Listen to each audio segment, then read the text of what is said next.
Si les gens peuvent se permettre de te manquer de respect, si les gens peuvent se permettre de te traiter comme un paillasson, comme une serpillière, c'est parce que quelque part, vous leur avez donné ou tu leur as donné l'impression qu'ils peuvent se le permettre. Vous savez, les humains, c'est fascinant comme j'ai l'habitude de le dire. Les gens ils sont pas stupides, ils sont pas bêtes. Non.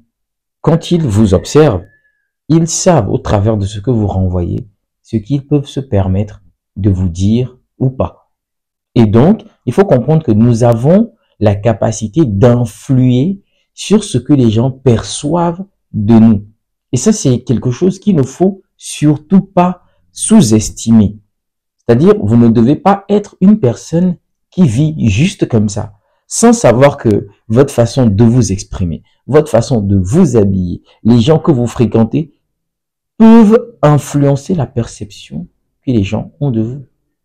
Alors, c'est vrai que nous ne vivons pas pour les gens. Nous servons toujours ce discours aux gens. Faites comme vous voulez, c'est votre vie. Personne n'a le droit de dire comment vous allez vivre. Mais, attention, nous voulons quand même du respect, de la considération, de l'estime. Nous voulons ces choses en tant qu'humains. Et ce que je souhaite que tu comprennes ou que vous compreniez, c'est que nous avons fortement la capacité d'influencer cette perception que les gens ont de nous. Énormément de personnes sont aujourd'hui des gens que moi je qualifierais d'ordinaires. C'est d'ailleurs la raison pour laquelle on peut se permettre de manquer de respect à certaines personnes à tout va. Si tu ne laisses aucune faille, les gens ils ne vont pas te manquer de respect. Certaines personnes diront, bah, de toutes les façons, si t'as pas d'argent, les gens ils te traitent comme ils veulent et tout, mais pas toujours. Ok? Oui, l'argent c'est important, on le dit toujours. Avec de l'argent, c'est encore un peu plus facile, ok? Même quand tu te comportes comme, je ne sais pas, un singe, une personne complètement tarée, il y aura toujours des suceurs, des personnes qui sont toujours là à aduler, à acclamer, qui vont pas oser te dire la vérité. Ça, c'est, voilà, on est d'accord. Mais en soi, même quand on n'a pas de l'argent, quand on a une certaine façon de se comporter, quand on a des principes, bah oui, ça déjà, ça change quelque chose. Je donne juste un exemple. Quelle que soit ta situation, ta pauvreté, ta richesse, déjà, une personne qui est réservée attise de la méfiance. D'accord? Prenez l'exemple, ce n'est pas toujours une question de pauvre, de riche. Quand vous avez quelqu'un qui, certes, a une conscience profonde d'elle-même, hein, sait qui elle est, fait des choses, fait des efforts, même si elle n'a pas les ressources, mais si c'est une personne qui est réservée, c'est une personne qui ne s'exprime pas de trop, qui n'est pas très loquace, qui garde des choses pour elle et tout, c'est une personne dont on se méfie. Parce que clairement, voilà quoi, ça réfléchit beaucoup à l'intérieur, on ne sait pas ce qu'il a en tête, donc c'est normal. Ok? Pareil, quand tu es une personne, que tu sois riche ou pas, quand tu es dans cette, comment je vais dire ça, quand tu es assez accessible, disposé, quand tu es dans des environnements, dans des endroits, quand tu traites des sujets aussi basses, médiocres, ne t'étonne pas que des personnes qui n'ont même pas ton niveau commencent par dire des choses sur toi, commencent par te traiter comme de la merde. Parce que justement, ils ont compris que malgré tous les accessoires que tu peux avoir, bah, tu n'as rien d'extraordinaire. Tu n'as pas le truc. Et là, on va parler du leadership. Voyez-vous, le leadership, c'est pas quelque chose qui est lié à l'argent. Non. Tu peux avoir de l'argent et avoir un leadership zéro. Et tu peux ne pas avoir tellement de ressources et avoir un bon niveau de leadership.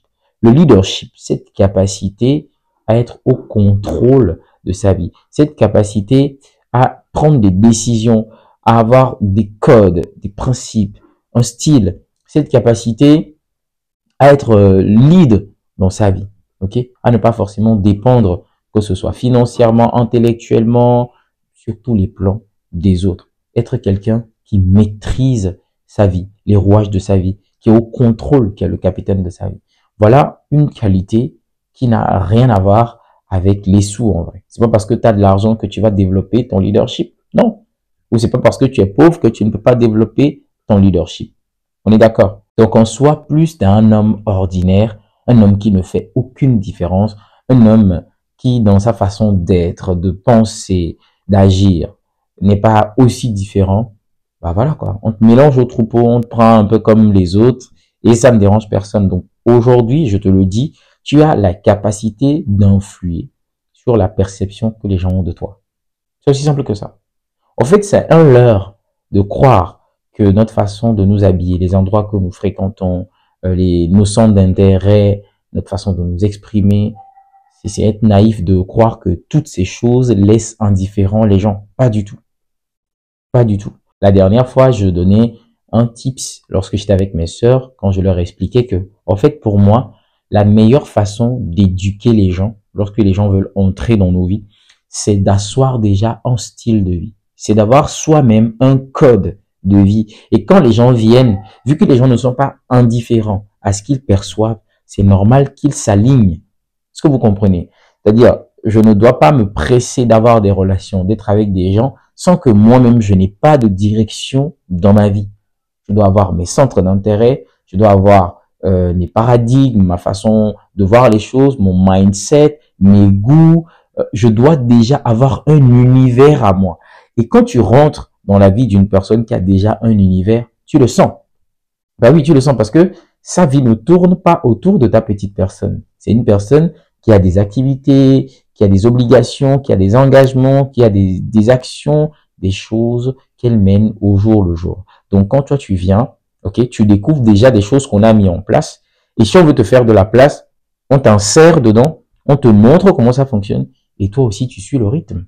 C'est aussi simple que ça. Ça fonctionne, les amis. Il faut asseoir un cadre de vie, un style de vie, des codes, avant que les gens ne rentrent dans vos vies. Et comme ça, vous n'allez pas avoir des personnes qui vont vous tirer dans tous les sens, vous emmener là parce que vous-même, vous étiez pas très solide, vous savez pas ce que vous voulez. Non.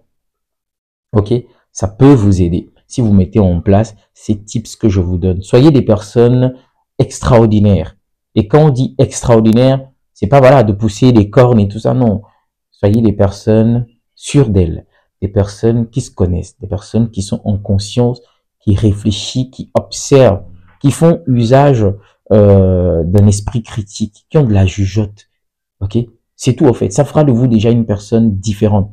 Parce que la masse, rien de tout ça nous les intéresse. Les gens sont comme des moutons de panurge. Ok? Ils avancent, ils avancent. Il y a les autres qui chutent. Ils continuent de les suivre.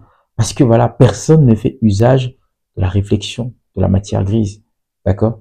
Je ne souhaite pas que ce soit votre cas. C'est la raison pour laquelle je vous laisse déjà cette très belle vidéo. Si elle a fait du sens pour vous, je me réjouis. Je vous dis à très bientôt dans une nouvelle vidéo. Au revoir.